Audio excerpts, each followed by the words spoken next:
Вось.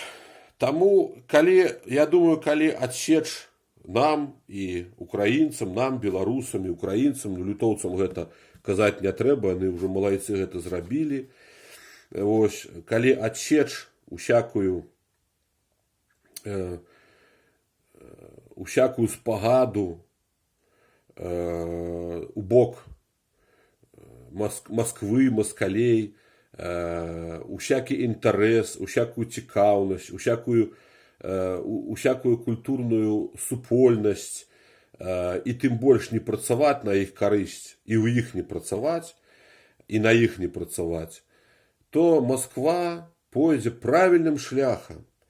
І гэтыя 200 гадоў памылак нашых продкаў і 350 год, 370 год нашых пакут ад іх, ад москалей, яны скончуцца ў адным пакаленні. І даж Бог, я дажыву да того часу, калі Москва загавора, як моя бабуля казала, загіргеча на нейкіх незразумелых нам мовах. Таму што гэта сапраўды іх правільны шлях і іх дом. Не трэба было іх чапаць. Вітаю, сябры! Захацеў напісаць каментар для менавіта онлайн. І, канечне, гарачая тэма цяпер гэта таймінгі нашых неверагодных змагароў у ЗША. Першы таймінг быў 35 хвілін, другі 15 хвілін. Але той 15 хвілін ён з больш паважаным чалавекам, з самім прэзідэнтам Злучаных Штатаў Амерыкі Джо Байденам.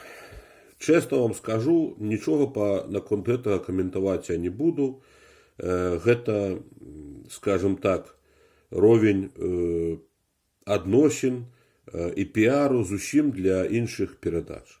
Гэта трэба, як казаў Шарэцкі, этому, як ён там, начальнік быў Цэнтральнай выбарчай камісіі, ці намеснік Ганчару, казаў, вам трэба ісці уніз туды. А пагаворым бы сёння з вами ізноў пра артыкул Пуціна. Не бывае дыму без вагню, і Пуцін ёсць сынам свайго народа, калі гэты народ, канешне, у прынцыпе існуе, ён атаясамляе сябе то сынам вялікага савецкага народа, то самым лепшым рускім нацыяналістам, і ўзяўся за старую тэму, за старую мульку пра адзін народ. Дык вось, хто ў царскі час з тых, хто трошкі сумленна даследаваў літаратуру старабеларускую, неважна, якая яна была, польскамоўная ці старабеларускамоўная літаратура, альбо рэч паспалітаўскую літаратуру 16-17 стагоддзяў, яшчэ ў 19 стагоддзі, у самым канцы, адзін з аўтараў быў заўважыў. Дарэчы, у адзінай копіі гэтага выдання Мялеція Сматрыцкага у нашай нацыянальнай бібліятэцы былі на палях паметкі тонкім алоўкам, бессаромныя паметкі, і ў мяне было такое пачуццё, што у савецкі час гэтыя дакументы чыталі нейкія великадзяржаўніцкія асобы, чыталі, ведалі, выкарыстоўвалі, што ім трэба было, і хавалі ад шырокага кола людзей. Таму што першая праца у Савецкім Саюзе, напрыклад, па тым жа Сматрыцкім, была напісана кароткім у 86 годзе, яшчэ ў час ягонай аспірантуры, наколькі я помню. Дык вось, Мялецій Сматрыцкі, по-моему, у адным з сваіх твораў за 1622 год, летась я Мялеція Сматрыцкага цытаваў па тым, што была для старажытных беларусаў і украінцаў, што была Белая Русь, што была Літва гістарычная. дакумент ягоны, гэта вядомая яго такая, скажем так, устаўка ў дакуменце, дзе ён прадстаўляе ўсе землі, дзе шмат праваслаўнага насельніцтва альбо спрадвечна праваслаўнага насельніцтва. Но гэтага не тычыцца. Дык вось у адным з дакументаў сваіх твораў афіцыйных, афіцыёзных нават, якія ён падаваў каралю, каралю іх чыталі, напісана было на шматлікія папрокі у бок праваслаўя,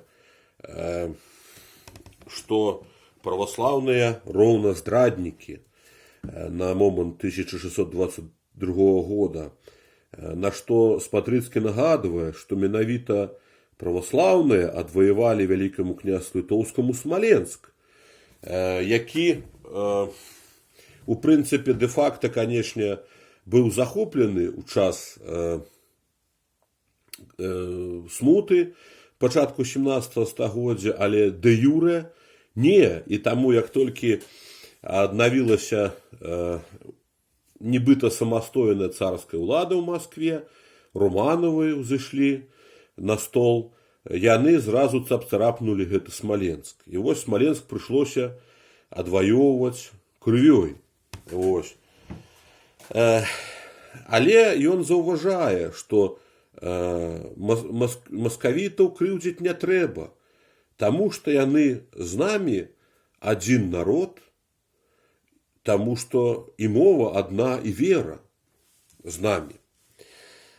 Дык хто ж быў Сматрыцкі?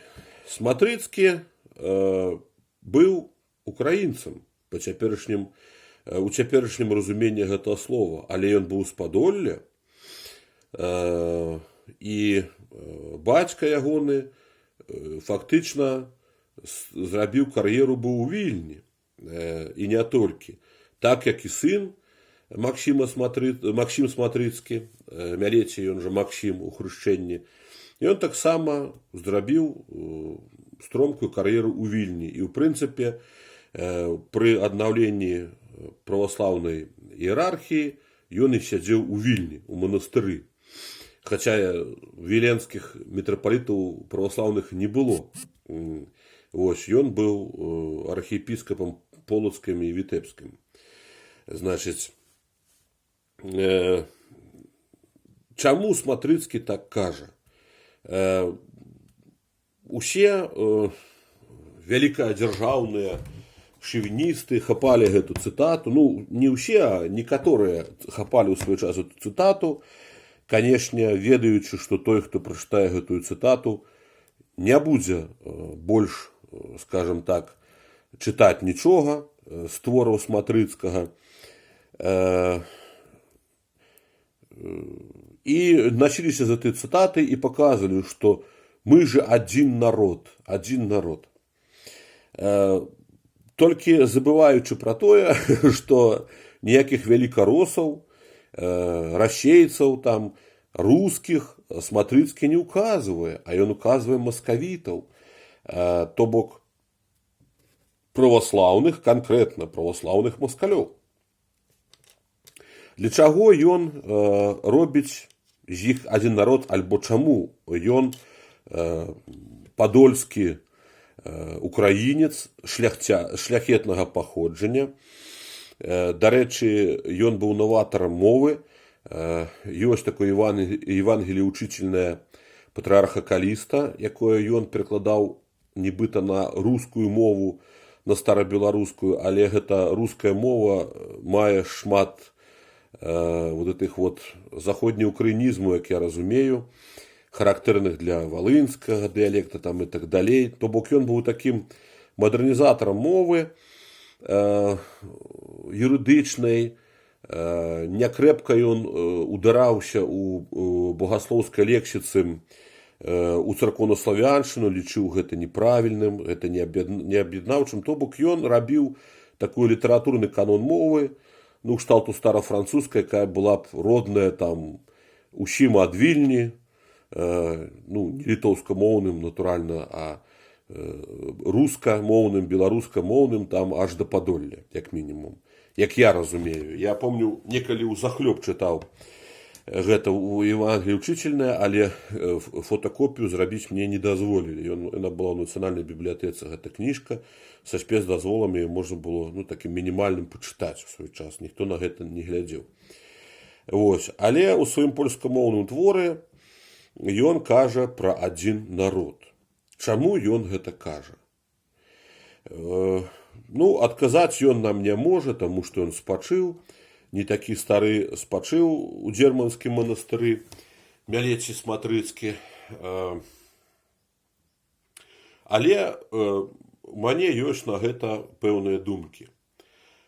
Першая думка, што Мялеці Сматрыцкі уступіўся за маскавітаў, маскалёў і назваў іх адным народам, каб іх не крыўдзілі, скажем так, іншаверцы. Неважна, хто яны будуць, там яны ліцвіны, русіны, неважна, іншаверцы, каб іх не крыўдзілі. Першае, каб не было не распальваць варажнечу і агрэсію ў афіцыйным дакуменце. Не столькі афіцыйным, але афіцыёзным. То бок у дакуменце, які падаваўся каралю, таму што ўсе ягоныя 4 творы, самыя знакамітыя праваслаўнага перыяда публіцыстычныя, багаслоўска-публіцыстычныя, яны ўсе мелі адресата караля найперш. Ён пісаў это каралю. Ён не пісаў у віленскую канцылярыю канцлеру, а пісаў каралю менавіта ў Кракаў і пісаў па-польску. Ужо ў Варшаву, даруйце. Вось. І таму ён, як бы у гэтых убогіх і шчырых маскалёў прыплёў да ліцвінаў украінцаў, скажем так, і толькі за адну толькі веру і славянскія карані іхнай мовы размоўнай, тых, хто, канешне, гаварыў на славянскай мове, ён назваў іх адным з сабой народам. Вось, як бы так за іх уступіўся.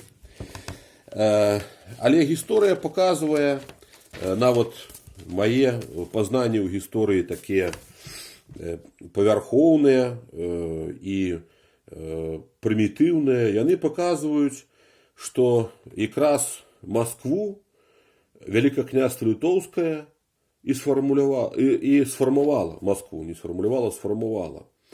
Першым дзеячам, які прывёў на маскоўскі двор ліцвінаў, у большасці славянскамоўных ліцвінаў у шырокім сэнсе слова, не кажу пра беларусаў, гэта была, канешне, Алена Вітаўтаўна, дынастыйны шлюб. Пры Вітаўту быў пачатку 15 стагоддзя ён заключаны. Пасля быў збег сепаратыстаў Швідрыгайлы у час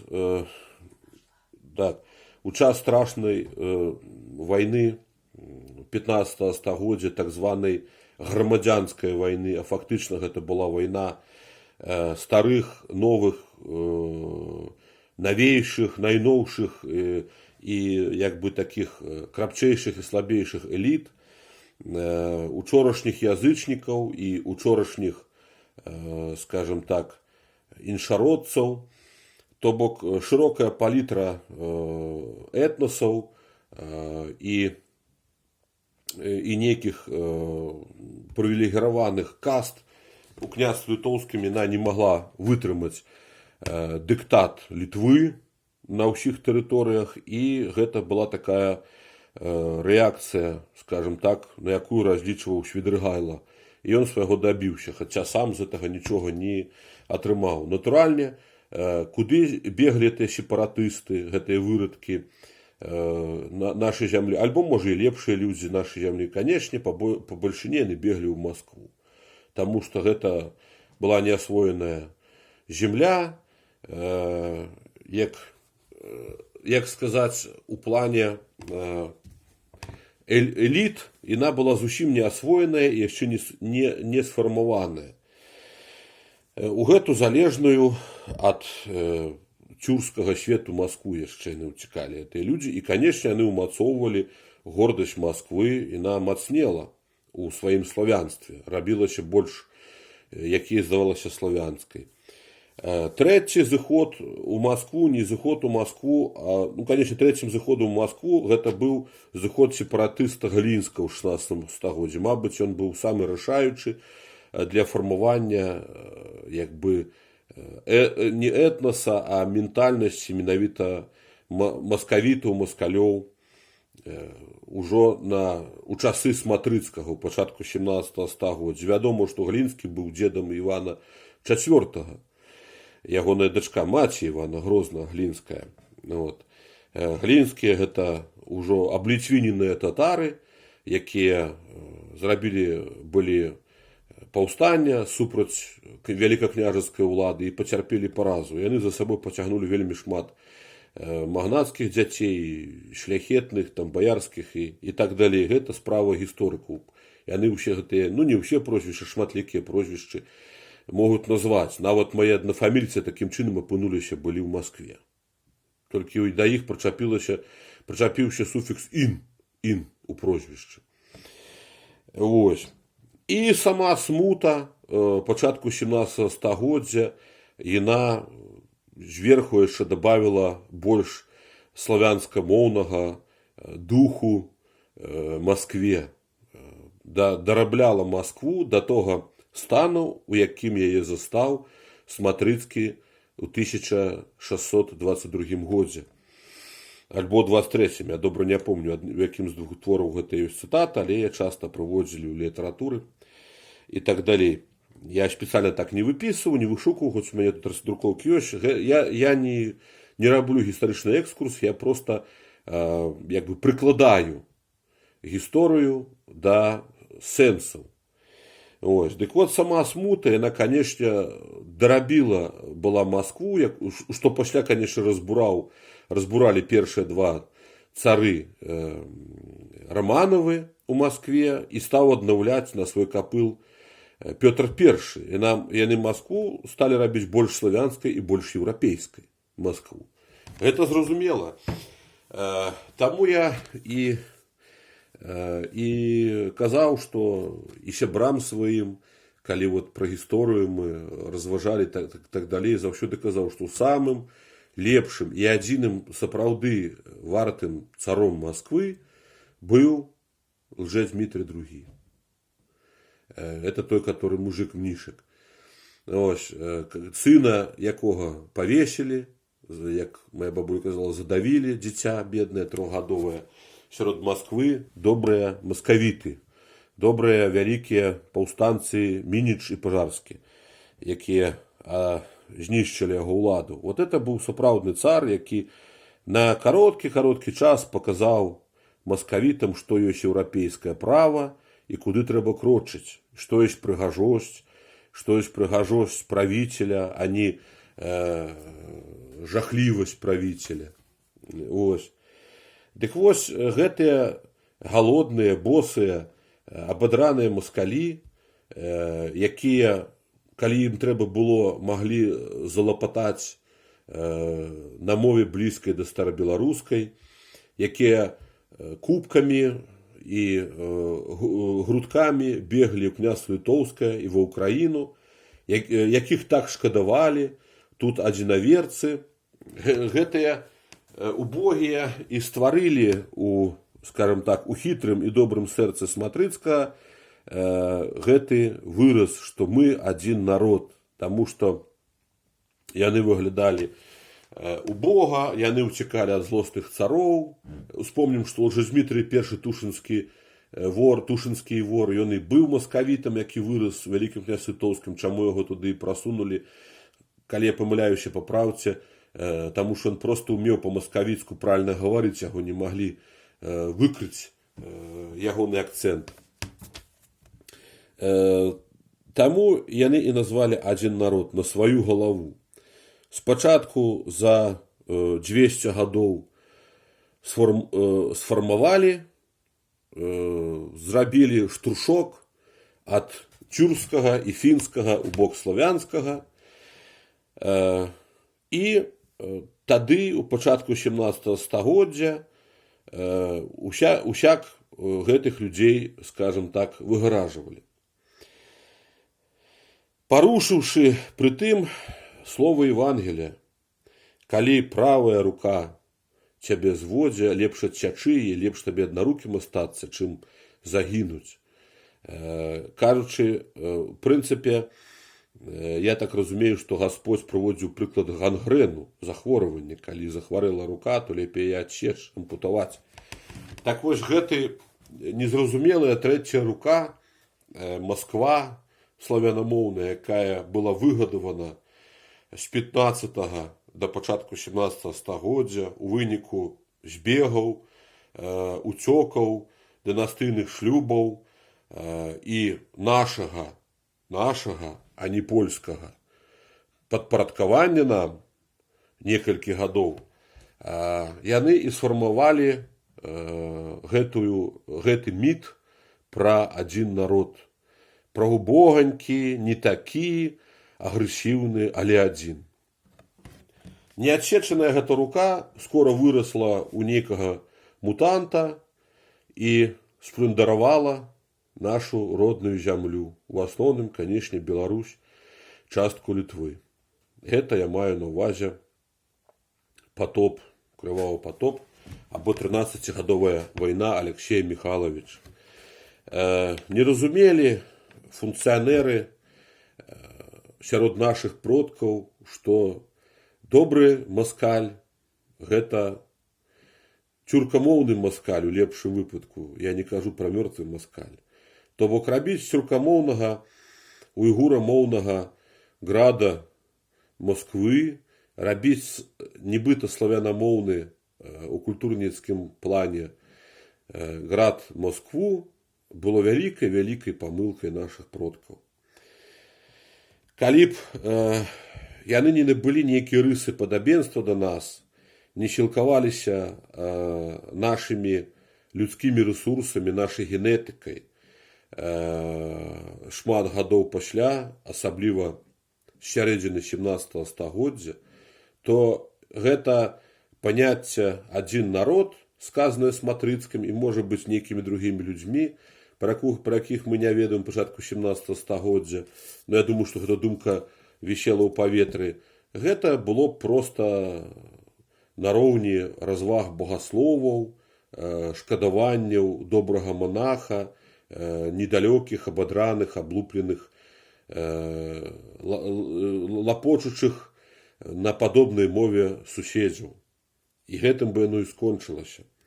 Але скончылася яно тым, што Москва, як той клешч, упілася ў цела хітрыкамі, грозьбай і просьбай, у цела Украіны, а ў цела цяперашняй Беларусі упілася войнамі, агрэсіяй, падставамі, подкупамі, пагрозамі, подласцю і так далей, і смактала пастаянна людскі рэсурс.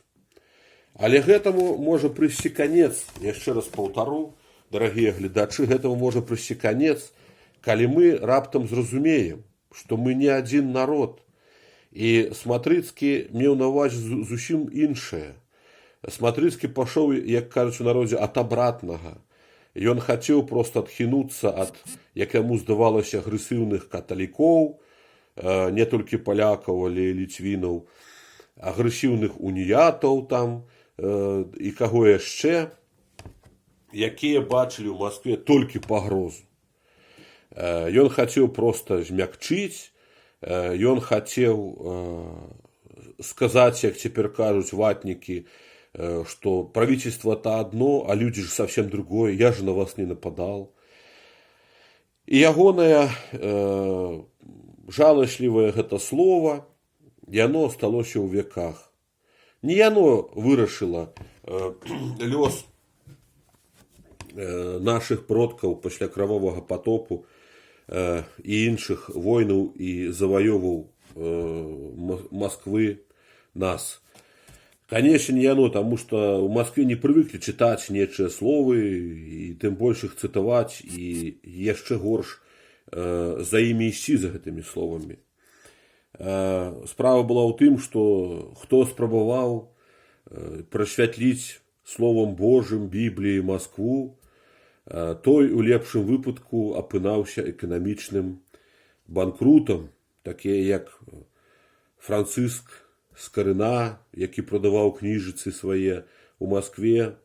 Кончылася это тым, што з кніжных крамаў дасталі ўсе ягоныя наклады і спалілі каля Крамля тадышняга.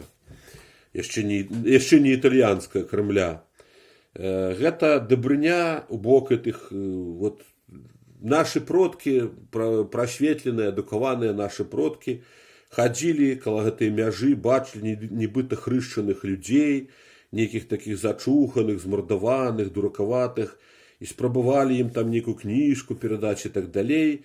А тыя, як шалёныя хворыя малпы, у клетцы рвалі, дралі гэтыя кніжкі, крычэлі, што мы еретыкі, а самі кашнелі у непатрэбствах, у неадукаванасці, у дзічы і ва ўсякіх забабонах. І у жорсткасці, бесчалавечнасці да свайго і чужых народаў. Вось. Таму, я думаю, калі адсеч нам і украінцам, нам, беларусам і украінцам, літоўцам гэта казаць не трэба, яны ўжо малайцы гэта зрабілі. Вось, калі адсеч усякую спагаду у бок Масквы, маскалей, усякі інтарэс, усякую цікаўнасць, усякую культурную супольнасць, і тым больш не працаваць на іх карысць, і ў іх не працаваць, і на іх не працаваць, то Масква пойдзе правільным шляхам. І гэтыя 200 гадоў памылак нашых продкаў і 350 год, 370 год нашых пакут ад іх, ад маскалей, яны скончацца ў адным пакаленні. І, даж Бог, я дажыву да того часу, калі Масква загавора, як моя бабуля казала, загіргеча на нейкіх незразумелых нам мовах. Таму што гэта сапраўды іх правільны шлях і іх дом. Не трэба было іх чапаць. Дзякуй, сябры, за увагу.